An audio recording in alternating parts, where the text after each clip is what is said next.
धन्यवाद उपसभापति महोदय। आज जो बिल लेकर मैं इस महान सदन के सामने उपस्थित हुआ हूं, इसमें कांग्रेस पार्टी के श्रीमान पी चिदम्बरम से लेकर श्री ब्रजलाल जी तक 17 लोगों ने अपने अपने अभिप्राय, अपने अपनी विचार रखने का काम किया है। मान्यवर, कुछ सदस्यों ने कुछ धाराओं पर, इसके दुरुपयोग पर आशंकाएं भी व्यक्त की है कि इसका दुरुपयोग हो सकता है। कुछ सदस्यों ने इसकी संवैधानिक वैधता पर भी सवाल खड़े किए हैं कि सुप्रीम कोर्ट ने जो जजमेंट दिए हैं, ये जजमेंट के हिसाब से यह बिल उचित नहीं है। इस सब का मैं डिटेल जवाब दूंगा। माननीय, सबसे पहले मैं बिल को लेकर आने वाले मंत्री के नाते इस बिल का उद्देश्य सदन के सामने स्पष्ट करना चाहता हूं, क्योंकि रिकॉर्ड पर रहना चाहिए। मान्यवर, इस बिल का प्रमुख उद्देश्य है इस देश में कानून की अदालतों में जो मामले जाते हैं उसमें दोष सिद्धि का प्रमाण बढ़ाना, ये इसका प्रमुख उद्देश्य है। पुलिस और फॉरेंसिक टीम की कैपेसिटी बिल्डिंग करना, ये इस बिल का उद्देश्य है। थर्ड डिग्री को नाबूद कर दोष सिद्धि के लिए साइंटिफिक एविडेंस प्रोसिक्यूशन एजेंसीज को उपलब्ध कराना, यह बिल का मान्यवर उद्देश्य है। और डेटा को सुरक्षित प्लेटफॉर्म पर रखकर उसको निश्चित प्रक्रिया के तहत साझा कर किसी भी नागरिक की प्राइवेसी रिस्क में न आए, उसकी प्राइवेसी का भंग न हो, इस प्रकार का व्यवस्था तंत्र बनाना, ये 4 उद्देश्य लेकर मैं इस महान सदन के सामने ये बिल को लेकर मान्यवर आया हूं। मान्यवर, बहुत बात हुई कि बिल से ये कर देंगे, वो कर देंगे, इस बिल से इसका दुरुपयोग हो जाएगा, मगर मुझे थोड़ा दुख भी है मान्यवर। जो झा साहब ने कहा कि चर्चा का स्तर बहुत अच्छा रहा। झा साहब, चर्चा का स्तर तब अच्छा माना जाता है जब बात बैलेंस तरीके से की जाए। मान्यवर, एक भी विपक्ष के सदस्य ने दोष सिद्धि का प्रमाण कम है और उसको बढ़ाना चाहिए, इसकी जरूरियात ही महसूस नहीं की। हम किस प्रकार का क्रिमिनल जस्टिस सिस्टम चाहते हैं, जिस क्रिमिनल जस्टिस सिस्टम के अंदर हत्या कर 100 में से 66 लोग बरी हो जाए, जिस सिस्टम के अंदर बलात्कार कर 100 में से 60 लोग बरी हो जाए, चोरी कर 100 में से 62 लोग बरी हो जाए, डकैती कर 100 में से 70 लोग बरी हो जाए, बाल अपराध कर 100 में से 62 लोग बरी हो जाए। दोष सिद्धि का प्रतिशत क्या है मान्यवर? कोई नहीं बोला।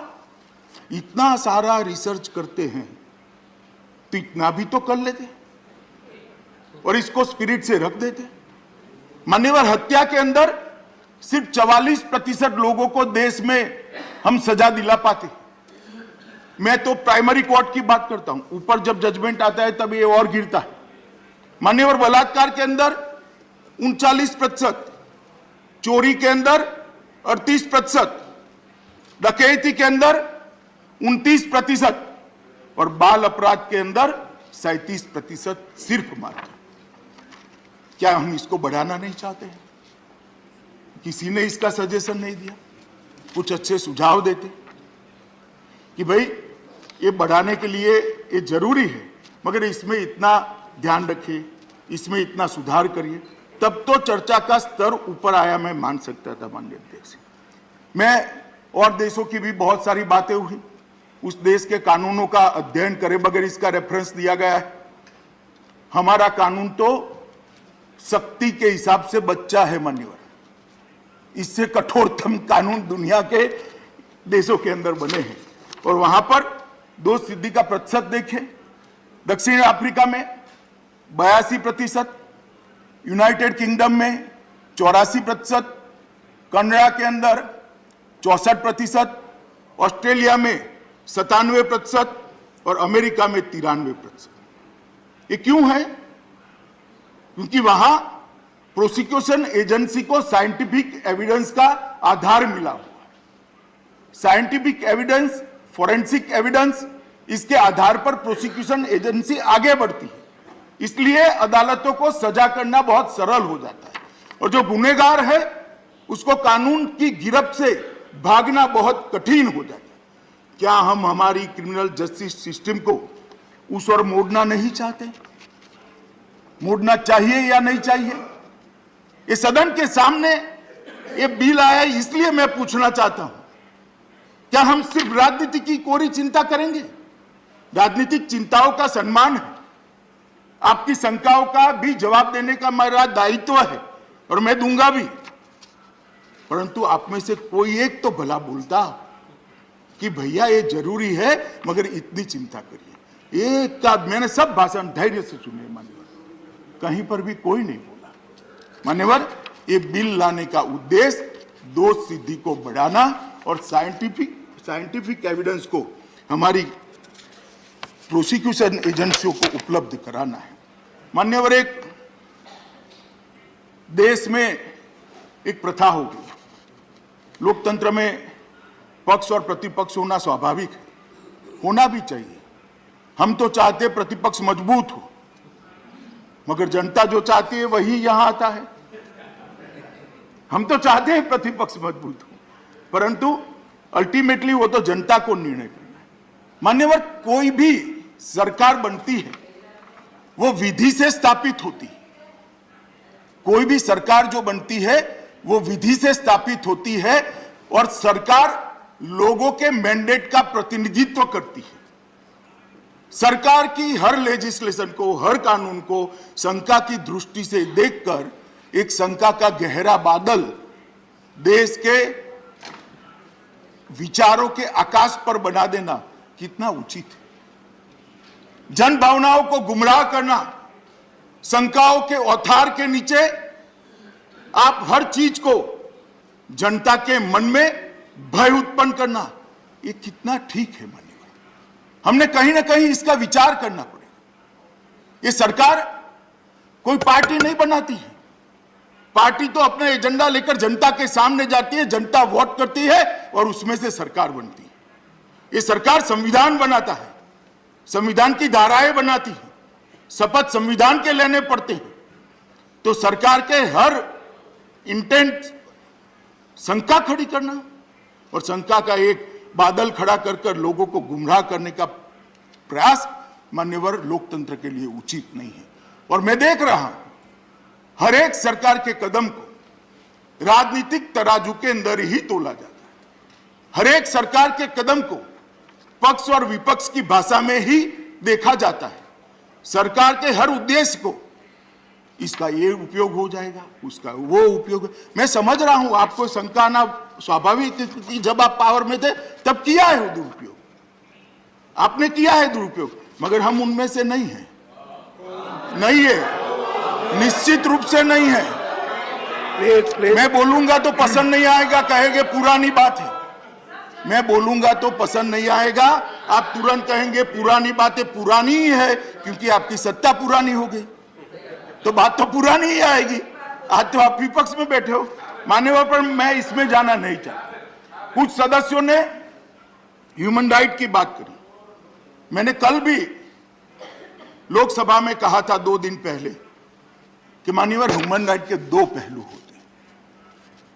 मैं मानता हूं कि जिसको कानून पकड़ता है उसका भी ह्यूमन राइट है, उसका भी सम्मान होना चाहिए। परंतु उपसभापति महोदय, हत्या जिसकी होती है, जो घर निराधार हो जाता है, जो घर का एक ही कमाकर घर का पालन पोषण करने वाला व्यक्ति मर जाता है, उसके बाल बच्चों का भी कोई ह्यूमन राइट होता है या नहीं होता है, इसकी चिंता भी सदन ने करनी है या नहीं करनी है।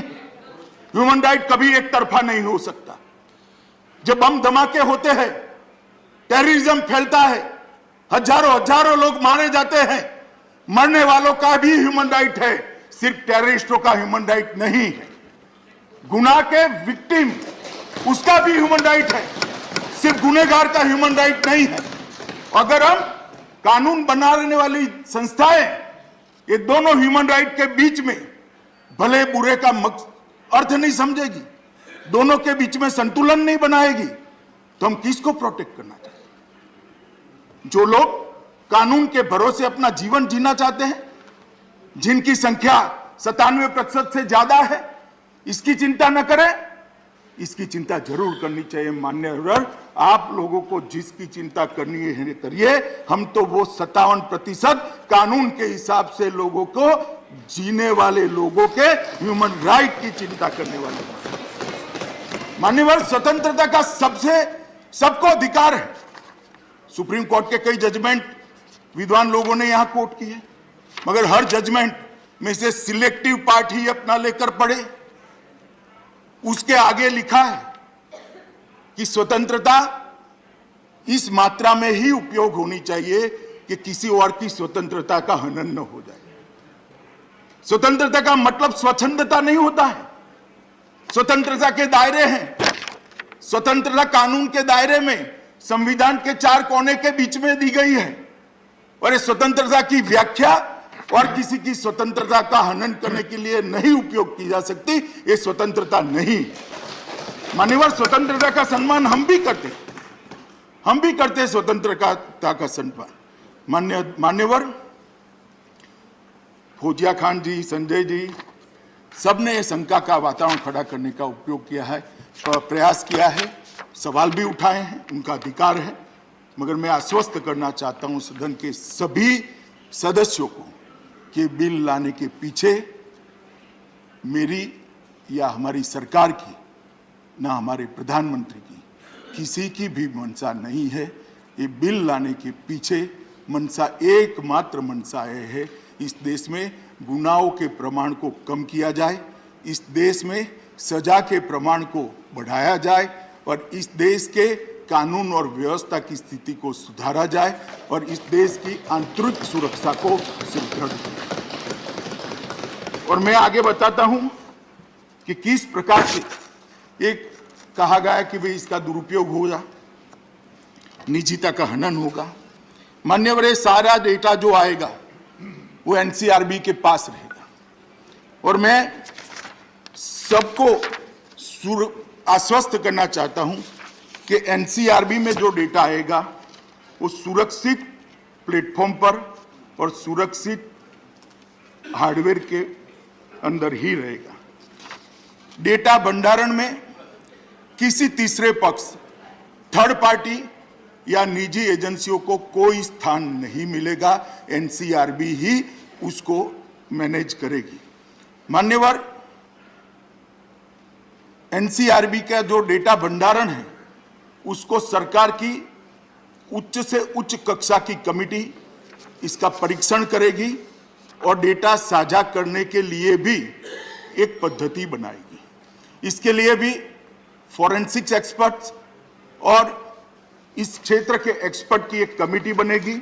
वो डेटा साझा करने की पद्धति को बनाकर रूल्स के अंदर व्याख्यायित कर ये नोटिफाइड करेगी।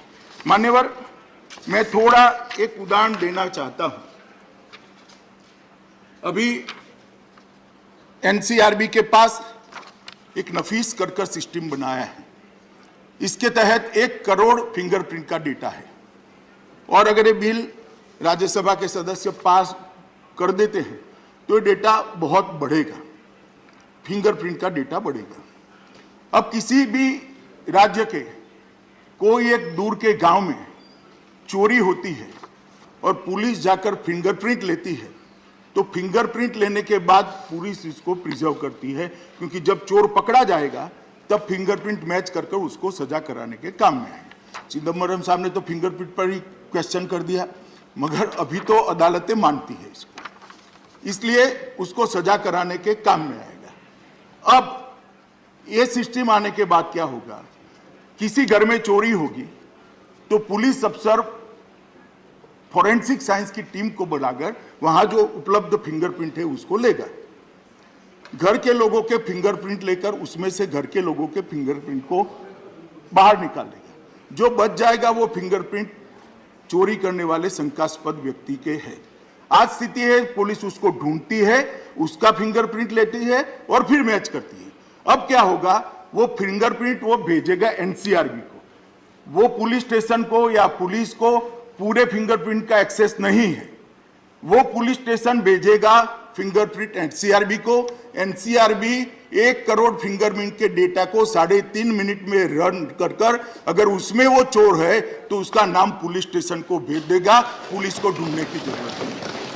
अब भला बताइए इसमें क्या निजता का हनन होगा, क्या हनन होगा? किसी महिला पर अगर बलात्कार हुआ है, वहां से जो बायोलॉजिकल सैंपल मिलेगा उसका बायोलॉजिकल सैंपल के डेटा के साथ जिन्होंने महिलाओं के अपराध किया है इसके साथ मैचिंग कर अपराधी को जल्दी पकड़ लिया जाए और 1 साल के अंदर मुझे सजा हो, इसमें क्या आपत्ति हो सकती है? निजता का हनन तो तब होगा जब ये डेटा पुलिस स्टेशन को उपलब्ध कराएंगे। किसी को ये डेटा नहीं देना है, पुलिस स्टेशन से क्वेश्चन आएगा, इसका मैचिंग कर जवाब पुलिस स्टेशन पर जाएगा जो कोर्ट में एडमिसिबल एविडेंस होगा। माननीय गृह मंत्री जी, 1 minute. Sir, the House normally sits up to 6 o'clock, but since we are discussing this bill, we may extend the sitting of the House till it's disposed of, and then the special mention is also taken. Thank you, सहमत लीजिए। मान्यवर, मैं सदन को आश्वस्त करना चाहता हूं कि इससे किसी का भी निजता का हनन नहीं होने वाला है। कोई डेटा लीकेज का क्वेश्चन डज नॉट अराइज। इस रूल्स के अंदर इसकी रिस्पॉन्सिबिलिटी भी फिक्स की जाएगी और इसकी जिम्मेदारी भी तय की जाएगी। जो डेटा रखने वाले हैं उसकी जिम्मेदारी। और आजकल तो मान्यवर टेक्निक बहुत आगे गई, कोड के बगैर डेटा नहीं मिलेगा। इसका कंप्यूटर की क्लॉक में समय भी निश्चित हो जाएगा और उसका एक कंप्यूटराइज रजिस्टर होगा कि किसकी डिमांड पर, किस एजेंसी की डिमांड पर ये डेटा का एक्सेस किया गया है। मान्यवर, इसके अंदर इतनी शंका ना मान्य संसद सदस्य रखे ना जनता को रखने की जरूरत है। नहीं, इसको पूरे विचार के साथ ही हम नोटिफाइड करेंगे, पूरी सिस्टम बनाने के बाद ही नोटिफाइड करेंगे और रूल्स भी इसके सारे तज्ञों के साथ चर्चा करने के बाद हम नोटिफाइड। मैं इसलिए कहता हूं कि अगर शंका राजनीति से प्रेरित नहीं है तो इसका निरसन जरूरी है। सभी लोगों की शंकाएं राजनीति से प्रेरित है ऐसा मैं नहीं मानता, इसलिए मैंने इसको समझाने का प्रयास किया। मान्यवर, 2014 में देश के प्रधानमंत्री मोदी जी ने स्मार्ट पुलिसिंग की एक व्याख्या देश के सामने रखी थी और स्मार्ट पुलिसिंग की व्याख्या को उन्होंने बहुत स्पष्ट किया है, क्योंकि इस देश में जब तक पुलिसिंग के पद्धति को बदला नहीं जाता, इस देश के अंदर दोष सिद्धि के प्रमाण को बढ़ाया नहीं जाता और गुनाहों के प्रमाण को भी कम नहीं किया जा सकता। मान्यवर, इन्होंने एस से कहा था स्ट्रिक्ट और सेंसिटिव, एम से कहा था मॉडर्न और मोबाइल, ए से कहा था अलर्ट बट अकाउंटेबल, आर से कहा था रिलायबल एंड रिस्पॉन्सिव, टी से कहा था ट्रेन और टेक्नोसेवी। ये जो बिल है मान्यवर, ये टी को एड्रेस करने वाला है। देश भर के सभी प्रिजन के अफसर को, सभी पुलिस अफसरों को इसकी टेक्नोलॉजी से ट्रेन करने का अभियान भारत सरकार के बीपीआरएनडी और हमारा एनसीआरबी उठाने वाला है। इनको ट्रेन करेंगे और उनको टेक्नोसेवी भी बनाएंगे और तब जाकर ये बिल की मंशा सब पूरी होगी। मान्यवर, क्या हम आगे बढ़ना नहीं चाहते? मान्यवर, ये सदन ने भी ये सोचना पड़ेगा कि हम वही रहना चाहते हैं, सिर्फ राजनीति की गुल्ला डंडी खेलकर देश का विचार नहीं करेंगे हम। अरे बहुत सारी चीजें राजनीति के करने के लिए। मैं बंगाल आऊं चुनाव के लिए तब कर लो भाई, कौन डरता है, कर लेंगे 2-2 हाथ। हम नहीं डरते, मगर जहां तक जनता के संरक्षण का सवाल है, उसकी सुरक्षा का सवाल है, पुलिस को ताकत देने का सवाल है, गुनहगारों को सजा कराने का सवाल है, मुझे लगता है मान्यवर इसमें किसी ने राजनीति नहीं करनी चाहिए। और ये जो बिल मैं लेकर आया हूं, ये एक अकेला हमारा प्रयास नहीं है मान्यवर। विगत 2.5 साल के अंदर ढेर सारी चीजें मोदी जी के स्मार्ट पुलिसिंग की व्याख्या को चरितार्थ करने के लिए गृह विभाग ने की है। मोदी जी ने जो व्याख्या की है, इसके 8 बिंदुओं पर गृह मंत्रालय काम कर रहा है। अगर ये बिल आइसोलेशन में आता है तो शंका और गहरी हो सकती है कि भाई चलो एक अकेले बिल से क्या होगा। ऐसा नहीं है, हम इसके लिए एक एनवायरनमेंट भी बनाए हैं और बहुत सारे प्रयासों में से ये बिल एक प्रयास है, आइसोलेशन में नहीं है। मान्यवर हमने फॉरेंसिक साइंस यूनिवर्सिटी बनाई है। क्यों बनाई है? फॉरेंसिक साइंस यूनिवर्सिटी इसलिए बनाई है कि बहुत सारे रिपोर्टों के अंदर है कि 6 साल से ज्यादा सजा वाले सभी धाराओं के अंदर फॉरेंसिक एविडेंस को कंपलसरी करना चाहिए। कर तो दे, मगर ट्रेन मैन फोर्स कहां है भाई? हमारे पास तो इतना मानव संसाधन बल है ही नहीं, तो क्या करना? फॉरेंसिक साइंस को बढ़ावा नहीं देना, फॉरेंसिक एविडेंस को बढ़ावा नहीं देना चाहिए। तो हमने, मोदी जी जब गुजरात में मुख्यमंत्री थे, वहां गुजरात फॉरेंसिक साइंस यूनिवर्सिटी बनाई थी। यहां प्रधानमंत्री बनने के बाद 2020 में फॉरेंसिक साइंस यूनिवर्सिटी की हमने रचना की, जिससे वहां से जो विद्यार्थी निकलेंगे, BSc forensic science, MSc forensic science और इसके अंदर R&D करने वाले बच्चे भी निकलेंगे हर विधा के अंदर। मान्यवर, आज 2 साल के अंदर ये यूनिवर्सिटी ने 6 राज्यों में राज्य सरकारों के साथ एग्रीमेंट कर इस यूनिवर्सिटी से अटैच कैंपस और कॉलेज अलग अलग राज्य में खोले हैं।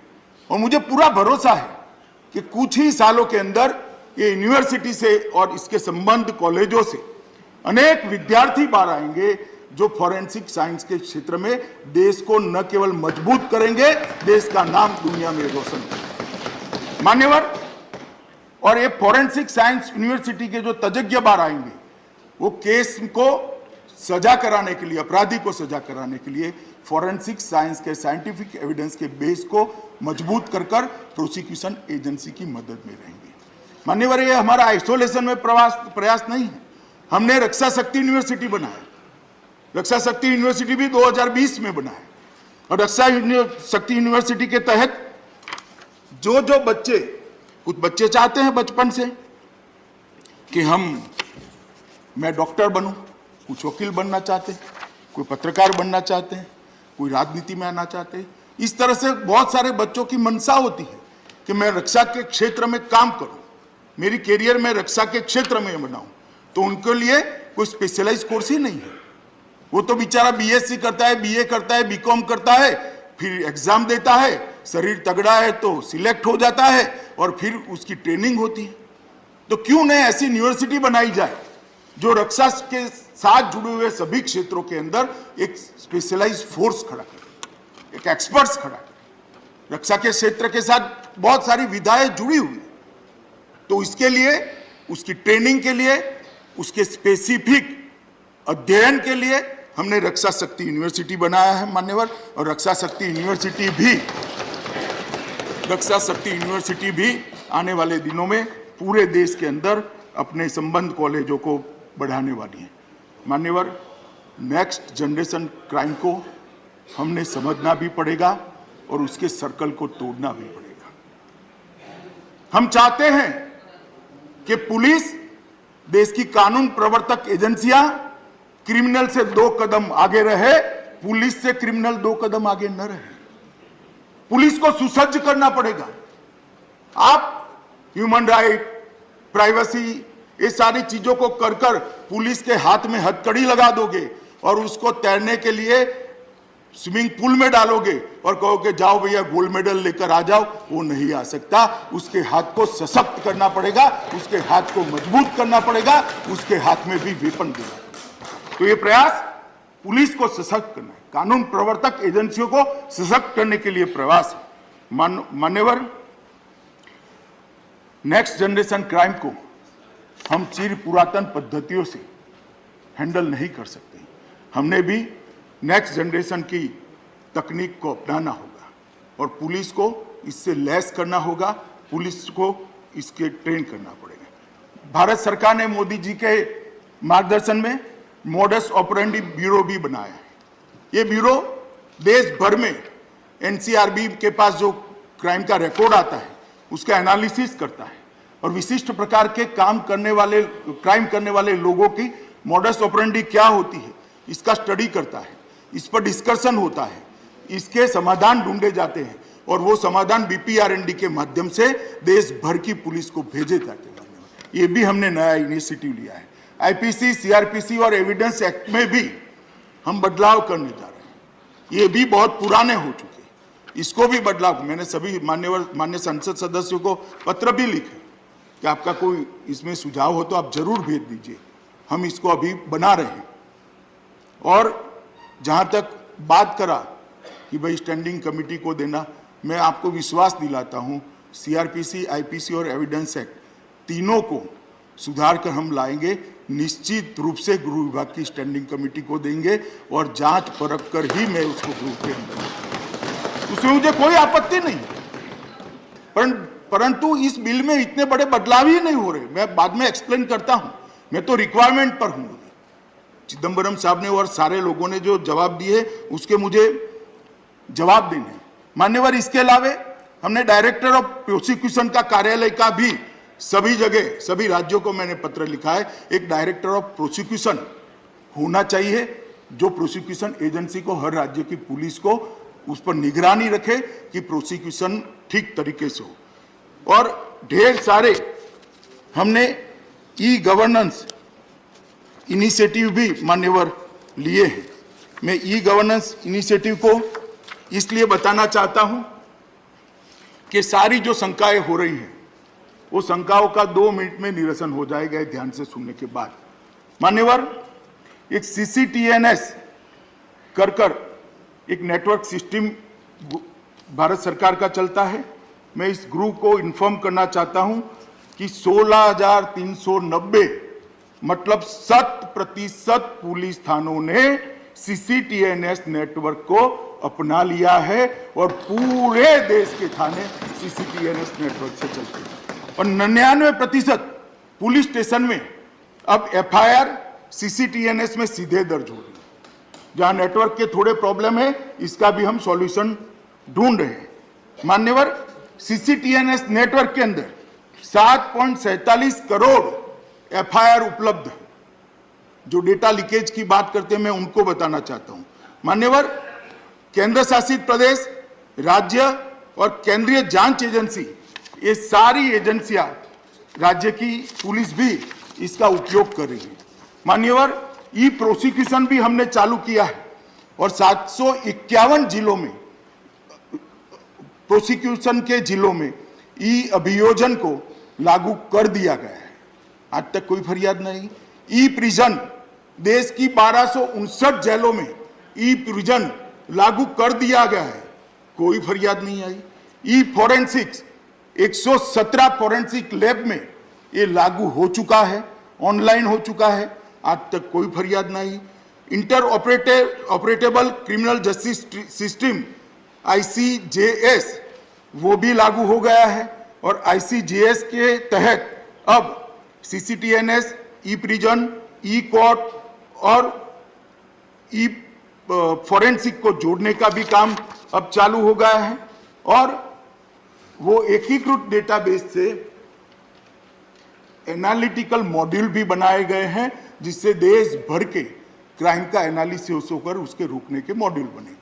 कई राज्य ऐसे होते हैं जहां समान प्रकार के क्राइम होते हैं, कई जिले ऐसे होते हैं जहां समान प्रकार के क्राइम होते हैं, कुछ सागर किनारे के जिले हैं वहां अलग प्रकार के क्राइम होते हैं। मध्य प्रदेश, उत्तर प्रदेश और बिहार एक अलग प्रकार के क्राइम होते हैं जहां मैदानी इलाके हैं, कुछ जिले पहाड़ी हैं वहां अलग प्रकार। ये सबको ये एकीकृत डेटाबेस से एनालिटिकल मॉड्यूल से हम एनालिसिस करते हैं और इसके समाधान BPRND को भेजते हैं। गृह मंत्रालय का मतलब आपके मन में बहुत सीमित है। मैं बहुत बोलना नहीं चाहता था, मगर जो व्याख्या मेरे मंत्रालय की आप लोगों के मन में है, मुझे लगा इसे मुझे बदलना ही पड़ेगा, इसलिए मैं आज इतनी डिटेल बात करता हूं। मान्यवर, investigation tracking system for sexual offence ITSSO वो भी हमने लागू कर दिया है और देश भर में ये सिस्टम लागू हो गई। यौन अपराधियों का राष्ट्रीय डेटाबेस NDSO भी ऑनलाइन उपलब्ध है मान्यवर, और लगभग 11.83 लाख यौन अपराधियों का डेटा एजेंसियों के लिए ऑनलाइन उपलब्ध है, कोई फरियाद नहीं आई। क्राइम मल्टी एजेंसी सेंटर, उसको भी हमने लॉन्च कर दिया गया है और लगभग 59,937 लोगों ने क्राइम मैक का इस्तेमाल किया है और लगभग 23,000 अलर्ट्स इससे जनरेट हुए हैं। मान्यवर, मोडस ऑपरेंडी ब्यूरो की बात मैंने पहले आपको कर ही दी है। NCRB ने एक पोर्टल पर नागरिक सेवाएं शुरू की है, जिसके लॉन्च के बाद अब तक 2,27,400 लॉगिन हो चुके हैं और अलग अलग सेवाओं को उसको जवाब दिया गया है। लापता व्यक्ति की खोज, ये CCTNS से लेकर हमने एक अलग सुविधा बनाई है। लापता व्यक्तियों की खोज, किसी भी व्यक्ति गुम हो जाता है तो उस पर पोर्टल पर आता है, वहाँ एक डेटाबेस होता है, इसके साथ मैचिंग होता है। और मैं सदन को बताना चाहता हूँ, यही पोर्टल के तहत मान्यवर 14,513 लोग अपने परिवारजनों को वापिस लेने का काम मान्यवर हो। वाहन सेकंड हैंड व्हीकल अगर किसी को खरीदना है तो चोरी का है नहीं है किसी को मालूम नहीं, लोग ले लेते हैं बेचारे, फिर पुलिस उनके घर पर पहुंच जाती है, उनको भी पकड़ कर ले जाती है चोर के साथ साथ। तो उसको पहले कैसे मालूम है? तो हमने लगभग इसके लिए एक डेटाबेस CCTNS से चोरी किए हुए वाहनों का जो कंप्लेन है उससे बनाया। लगभग 2,96,200 लोगों ने अपने खरीदने वाले वाहन का वहां डेटा भेजा, इसको मैच कर भेजा और 13,637 चोरी किए हुए लोग भी पकड़े गए और चोरी की हुई गाड़ियां भी पकड़ी गई। ये क्या उपयोग होना है मैं बताना चाहता हूं। घोषित अपराधी, उसको भी CCTNS पर लिया है और ये सारे एनालिटिक मॉड्यूल इसका एनालिसिस करें मान्यवर। तो घोषित अपराधी जो पुलिस ने हमारे यहाँ अलग अलग राज्य के थानों ने, DIG ने, IG ने या DG पुलिस ने भेजे, इसमें से घोषित अपराधी भगोड़े 16,176 लोगों को पकड़ने का काम इस नेटवर्क के माध्यम से हुआ। मान्यवर, ICJS के एनालिटिकल टूल के द्वारा भी हमने बहुत सारा खर्चा किया है मान्यवर। लगभग 2050 करोड़ का खर्चा भारत सरकार ने सारी व्यवस्थाओं की। मैं इसलिए कह रहा हूं कि ये बिल आइसोलेशन में नहीं है, ये बिल है सबके अंदर एक खूंटी कड़ी है। हमारे पास क्रिमिनल का डेटा नहीं है, वो क्रिमिनल का डेटा इसके अंदर ऐड होने से इन्वेस्टिगेशन और प्रोसिक्यूशन बहुत सरल हो जाएगा। और क्या भय है, किस चीज का भय है मान्यवर? I4C के माध्यम से ढेर सारे और भी अलग अलग सेवाएं ली हैं और 112 के माध्यम से सभी पुलिस सेवाओं को एक ही फोन नंबर पर लाने का काम भी भारत सरकार ने मोदी जी के नेतृत्व में किया है।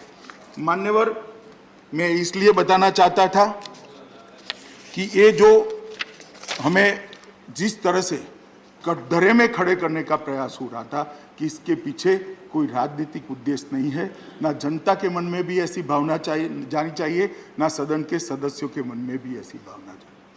हमें भी मालूम है ये जो लोकतंत्र के अंदर कुर्सी होती है ना, ये यावत चंद्र दिवाकरों नहीं होती है, कल कोई भी आ सकता है। तो मिसयूज का भय तो मुझे भी लग सकता है, मगर मुझे नहीं लगता है मिसयूज होगा तो देश की अदालतें हैं। मिसयूज हुआ भी है, लड़कर हम निकले भी है और अदालत ने चांटा भी लगाया। मान्यवर, भय से हम नहीं जीते हैं और किसी भय के अधीन देश के करोड़ों लोगों को क्राइम की दुनिया से लड़ने का, उससे सुरक्षा का उपाय न करे, ये कोई ठीक बात नहीं है, ना जो सोचने का तरीका ठीक है। मान्यवर, दोष सिद्धि का जो प्रमाण कम है, इस पर कई सारी कमेटियों ने, कई सारे लोगों ने ढेर सारी चर्चाएं करके रिपोर्ट भारत सरकार को दी है। प्रमुखतः 3 ही कारण बताए गए हैं मान्यवर। एक तो सबूतों की कमी, सबूतों की कमी के आधार पर प्रतिवर्ष 7.5 लाख केस में आरोपी छोड़ दिए जाते हैं। अदालत कहती है पर्याप्त सबूत नहीं है। अगर उसके साइंटिफिक सबूतों को अदालत के सामने रखें तो मैं मानता हूं कि ये केसों की संख्या आधे से भी कम हो जाएगी और लगभग 3.5 लाख केसों में सजा का प्रमाण हम बढ़ाएंगे। न्याय की प्रतीक्षा, अदालत बार बार प्रोसिक्यूशन एजेंसी को कहती है कि भाई आप और सबूत लेकर आइए, और सबूत लेकर आइए, और डेट पर डेट पड़ती है, न्याय लेट होता जाता है। जो निर्दोष है वो भी बेचारा आरोपी बना रहता है। माननीय उपसभापति महोदय, इससे समाप्त हो जाए। और वित्तीय क्षमता भी कम है। जब डेट पर डेट पड़ती है तो इस ओर से तो सरकार लड़ती है। जो आरोपी होता है कई गरीब भी होते हैं, इनके घर के घर बिक जाते हैं, वो ऋण के बोझ के तले दब जाते हैं। अगर प्रॉम्प्ट एकदम स्पीडी न्याय मिलेगा तो कुछ नहीं होगा। और मैं मानता हूं अगर साइंटिफिक एविडेंस का प्रमाण हमने बढ़ाया तो न्याय जल्दी मिलेगा। मान्यवर, ये बिल लाने के लिए उद्देश्य के लिए कुछ पूछ रहे थे। मैं ये भी आगे तो मैंने उद्देश्य बताया, मगर एक और उद्देश्य बताना चाहता हूँ। मान्यवर, इन्वेस्टिगेशन 3rd डिग्री पर इस जमाने में निर्भर नहीं रहना चाहिए। इन्वेस्टिगेशन को 3rd डिग्री पर से बदलकर तकनीक की डिग्री पर हम ले जाना चाहते हैं, डेटा की डिग्री पर ले जाना चाहते हैं और इंफॉर्मेशन की डिग्री पर ले जाना चाहते हैं। और ये सब सहमत हो गए कि 3rd डिग्री के आधार पर इन्वेस्टिगेशन नहीं हो करना चाहिए। कब बंद होगा? जब उसको साइंटिफिक एविडेंस का आधार लेंगे। इसलिए मान्यवर, ये बिल लेकर मैं यहाँ पर उपस्थित हुआ हूँ। मान्यवर, ढेर सारी बातें हैं, मैं इसके दूसरे हिस्से में बताऊंगा। अब कुछ सदस्यों ने अलग अलग प्रकार के सवाल भी मुझे पूछे हैं, शंकाएं भी करी है, और मैं मानता हूं कि उनका अधिकार है। सबसे पहले श्री चिदम्बरम जी ने पूछा कि गृह मंत्री स्पष्ट करे कि ये जो आपने माप की व्याख्या की है वो व्याख्या के अंदर नार्को एनालिसिस, ब्रेन मैपिंग और पॉलीग्राफ टेस्ट आता है या नहीं आता है? ना जी, नहीं आता है। इस बिल का कोई प्रावधान किसी भी कैदी का नार्को एनालिसिस, पॉलीग्राफ टेस्ट या ब्रेन मैपिंग करने की इजाजत नहीं देता है। ये मैं रिकॉर्ड पर कह रहा हूं, तो इसलिए किसी को ये शंका रखने की जरूरत नहीं है। उन्होंने कहा, इसके बाद पूछा मान्यवर कि पुत्तुस्वामी केस में जो निर्देश दिए गए हैं उसका उल्लंघन हो रहा है। जरा भी उल्लंघन नहीं हो रहा है। पुत्तुस्वामी केस के अंदर उन्होंने और लोगों की स्वतंत्रता पर इसका ओवरलैप न हो इसलिए 3 अपवाद दिए हैं। ऐसा कानून सक्षम विधायिका द्वारा बनाना चाहिए। मैं मानता हूं ये सक्षम विधायिका है, चिदम्बरम साहब भी मानते होंगे। ऐसा यह वैध देश हित में होना चाहिए। तो जिन्होंने गुनाह किया है उसको सजा कराने से बड़ा वैध देश हित क्या हो सकता है बोला? तो वैध देश हित के अंदर भी है। मान्यवर, तीसरा उन्होंने कहा है कि ये अनुपातिक होना चाहिए। मान्यवर, ये कानून जो है वो अनुपातिक भी है, इसमें मुझे कोई डाउट नहीं है। कानून प्रवर्तन एजेंसियों का हाथ मजबूत करने और अपराध को सिद्ध करने के और इसके द्वारा व्यक्तियों के, जो प्रताड़ित व्यक्ति हुए, इसके मौलिक अधिकारों का रक्षा में के बीच में संतुलन बनाने के लिए कानून लेकर हम आए हैं। अभी एक तरफा ही है, जिसका अधिकार छीना जा रहा है, जो विक्टिम है, इसके अधिकार के लिए कोई प्रोविजन नहीं है। ये जो कानून है विक्टिम को प्रोटेक्ट करने के लिए है और जो अपराध करने वाले हैं उसको सजा करें। ये किसी भी तरह से ये पुत्तुस्वामी केस के निर्दोषों का उल्लंघन मान्यवर नहीं करता है। इन्होंने 14, 19, 20, 3 और 21 के तहत मौलिक अधिकारों के उल्लंघन के लिए कहा। मैंने इसको मान्यवर एड्रेस किया है। उन्होंने कहा है, एक उल्लेख धारा 3 का किया, मैं वो ठीक है, बिल पढ़ेगा तो मैं पढ़ूंगा तो मैं भी कहूँगा, मगर मैं इतना स्पष्ट कर देना चाहता हूँ कि धारा 3 के अंदर रूल्स बनाने के लिए भारत सरकार को अधिकार है। इसकी व्याख्या भी हम करेंगे और ये सुनिश्चित करेंगे कि पॉलिटिकल आंदोलन वाले किसी भी व्यक्ति को सिर्फ पॉलिटिकल आंदोलन के लिए ये अपने माफ न दे। मगर पॉलिटिकल नेता का अगर क्रिमिनल केस में अरेस्ट होता है तो उसको फिर नागरिक के पार रहना पड़ेगा। परंतु पॉलिटिकल आज्ञा का मतलब पुलिस की आज्ञा का उल्लंघन या तो किसी भी प्रकार की निषेधाज्ञा का उल्लंघन, इस प्रकार के उल्लंघन के लिए किसी भी पॉलिटिकल व्यक्ति का नाम नहीं लिया जाएगा। मैं सदन को आश्वस्त करना हूं माननीय, और इसके लिए हम रूल्स में प्रोविजन भी करेंगे। रूल्स बनाने का हमने पीछे हमारा अधिकार भी रखा है। बिल को ध्यान से जिन लोगों ने पढ़ा होगा उसको मान्यवर मालूम होगा। मान्यवर, जो यही है, अगर नागरिक धरना देता है तो उस पर केस होगा, जिसकी मैंने बात कर ली। उत्सुक स्वामी केस वाली भी बात मान्यवर मैंने कर ली है। मान्यवर, इसके बाद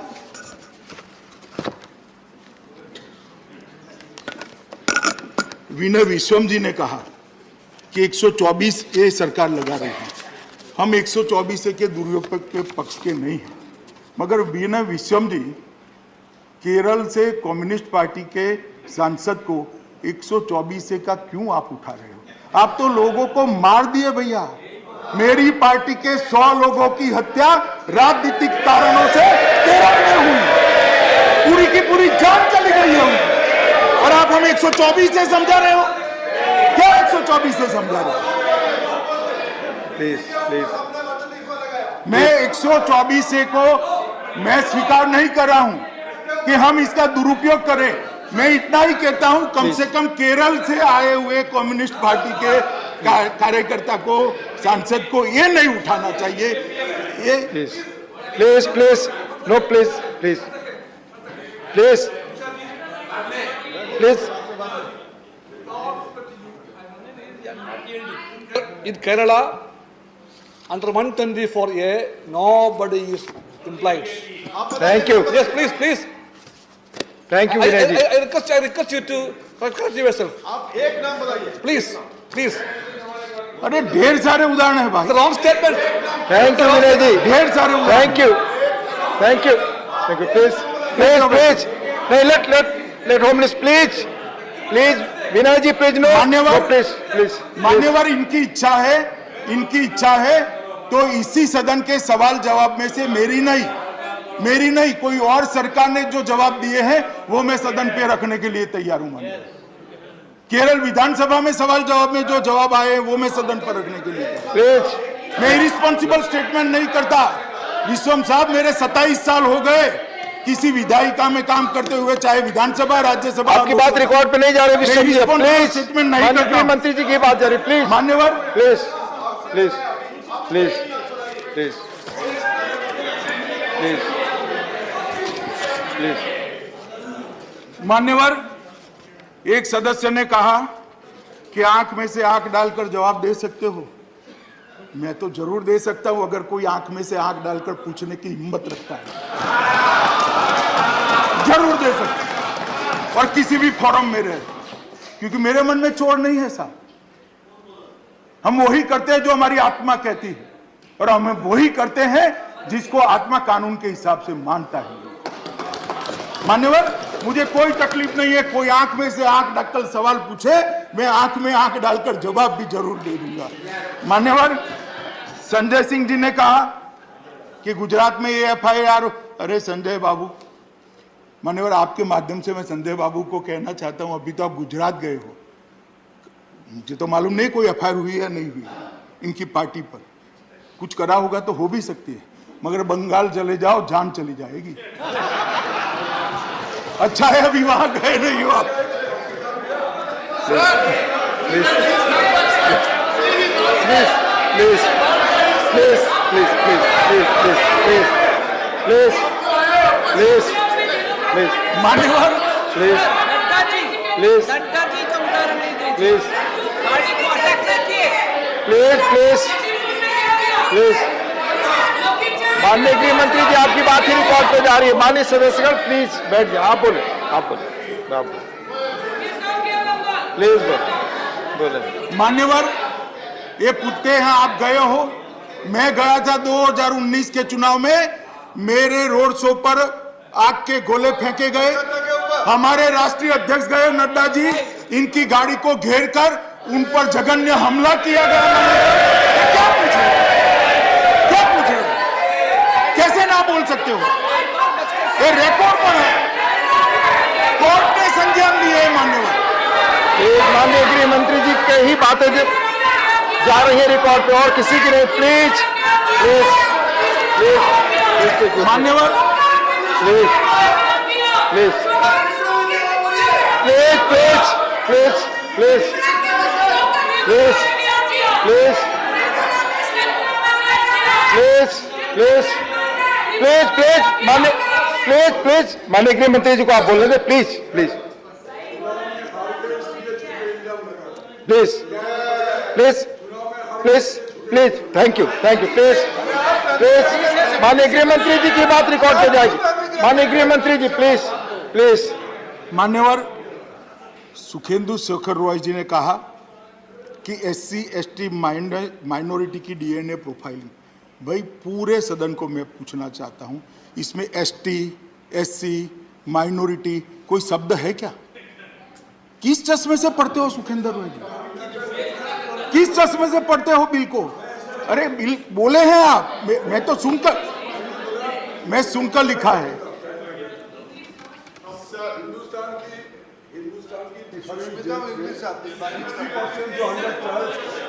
वो 60% अंडर ट्रायल्स है, OBC SC ST minority. Thank you, यही मैं बोला। Thank you. तो मान्यवर, अंडर ट्रायल है, इसकी जात या धर्म क्या देखना? अंडर ट्रायल जो है वो है, कानून की नजर में सब एक समान है। किसी अपराधी की जाति धर्म क्या देखना है और क्यों नहीं होना चाहिए? मान्यवर, उन्होंने कहा है फासिस्ट बिल है, मैं ज्यादा टिप्पणी नहीं कर सकता। वो टीवी पर ममता दीदी देखती होगी, सारे CR सुधारने के लिए खड़े हो जाते हैं, इसलिए मैं ज्यादा कुछ कहना नहीं चाहता मान्यवर। मगर फासिस्ट शब्द की कड़ी से कड़ी व्याख्या को बंगाल की सरकार ने बदल दिया है मान्यवर, और फासिस्ट की नई डेफिनेशन, फासिस्ट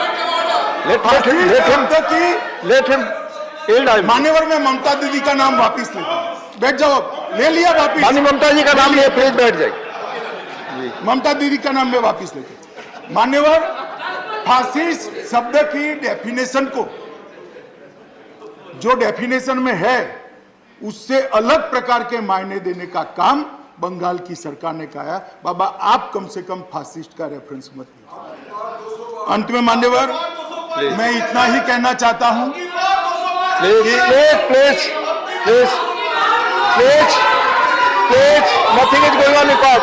सीट पर बैठ कर ना बोले, please please please please please मान्यवर, प्लीज मैं अंत में प्लीज प्लीज मान्यवर, मैं अंत में इतना ही कहना चाहता हूं कि बिल लाने के पीछे सरकार की मंशा किसी भी निजता का भंग करने की नहीं है, किसी के भी ह्यूमन राइट का वायोलेशन करने की नहीं है मान्यवर, और ना किसी की भी निजता का भंग हो या ह्यूमन राइट का वायोलेशन हो, ऐसे लूपहोल्स भी हम नहीं रखेंगे। मैं आश्वस्त करना चाहता हूं, ये एक्ट और इसके रूल्स दोनों मिलकर एक अच्छी मजबूत प्रणाली बनाएंगे, जिससे कानून की मदद तो जरूर होगी, मगर सभी का निजता और ह्यूमन राइट का वायोलेशन भी नहीं।